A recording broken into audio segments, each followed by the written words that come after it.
السلام عليكم ورحمة الله. معاكم محمد إبراهيم من قناة دولار في اف اكس. النهاردة هنتعلم اختصارات موجودة في الأدوبي بريمير هتوفر عليك وقت طويل جدا وانت شغال على البريمير في أي مشروع بإذن الله. يلا بينا الشرح بعد الانترو.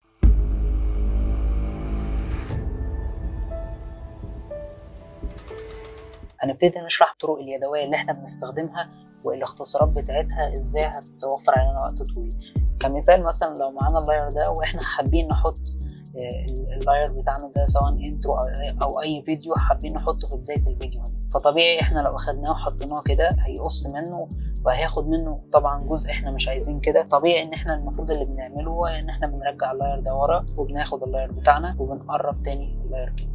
وفي الحالة دي احنا اخدنا وقتنا، ممكن بكل بساطة هناخد اللاير بتاعنا ونضغط كنترول ونروح هنا بس كده حطينا الفيديو بتاعنا والفيديو التاني اترحل بعديه من غير اي مشاكل وما تقصش منه اي حاجة. وطبعا لو معانا مثلا لاير وحابين ان احنا مثلا نقص جزء معين من هنا مثلا وهنعمل كده اهوت وهنقوم مرجعين اللاير تاني عشان احنا كده قصينا الجزء اللي احنا مش عايزينه. الطريقه الاسهل من كده بكل بساطه مثلا هنروح للمكان اللي احنا عايزين نقص من اوله عنده هنا مثلا هندوس كيو. لما دوسنا كيو هو قص ورجع الفيديو للبدايه تمام. الكيو بياخد من على الشمال، يعني بيقص من المكان اللي انت واقف عليه وبياخد للشمال تمام. طب انا دلوقتي لو عايز اخد مثلا اقص من هنا لليمين، يعني من اول هنا لحد اليمين ده انا مش محتاجه، نضغط W هيقوم قاصص لنا كل اللي موجود على اليمين. طبعا هنتكلم عن اشهر الادوات اللي بنستخدمها وهي تقطيع الفيديو اللي هي الريزر تول، اللي هي شبه الموس دي بناخدها. المفروض ان احنا بنقص من المكان اللي احنا عايزينه من هنا لهنا وبعد كده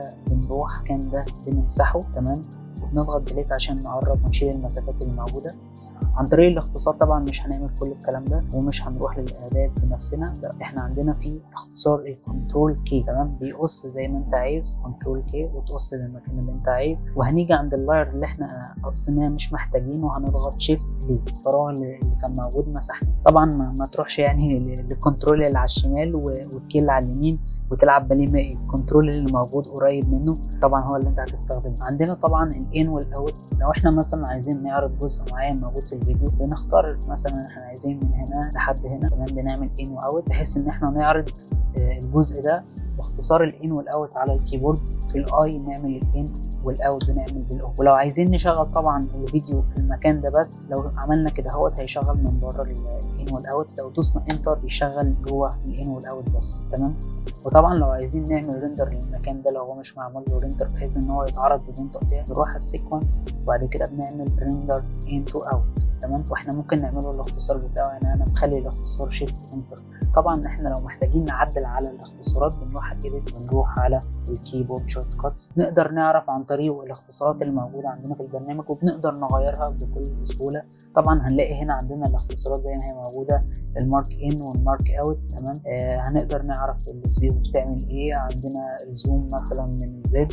كل الاختصارات دي طبعا هنقدر نعرفها عن طريق الكيبورد ونقدر نغيرها بكل سهوله. مثلا لو احنا بحثنا عن الزوم تمام هيقول لي الزوم موجوده في الزد تمام. بكل سهوله انا ممكن اغير الزد لاي حاجه تانية عادي، بمسح الزد وبختار اي حتى اتشالت من عندهم. انا بكتب الحرف اللي احنا عايزين نعمله مثلا سواء اتش او ايا كان ايه تمام وبنسيب اللي احنا عملناه.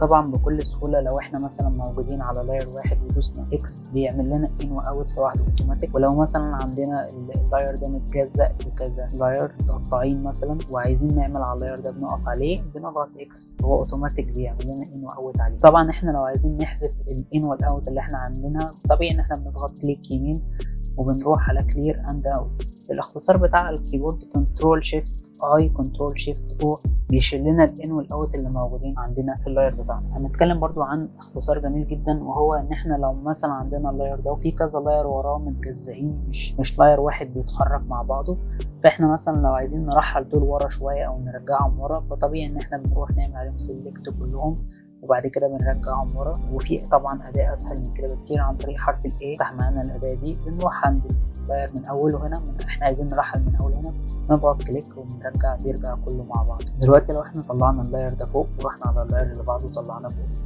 لو دوسنا كنترول زد احنا رجعنا ده، انا بقول له خلاص انا مش اخر خطوه اعملها دي، ارجع لي عنها. طب لو انا بقول له لا خلاص ما ترجعليش عنها، بعمل كنترول شيفت زد برجعها زي ما كانت. دلوقتي مثلا لو حبيت تتنقل ما بين الفواصل اللي موجوده في الفيديو دي، ممكن بكل سهوله بسهم فوق وسهم تحت تتنقل ما بينهم. طبعا عن طريق زرار الاند بنروح لاول الفيديو، وعن طريق زرار الهوم بنروح لاول الفيديو.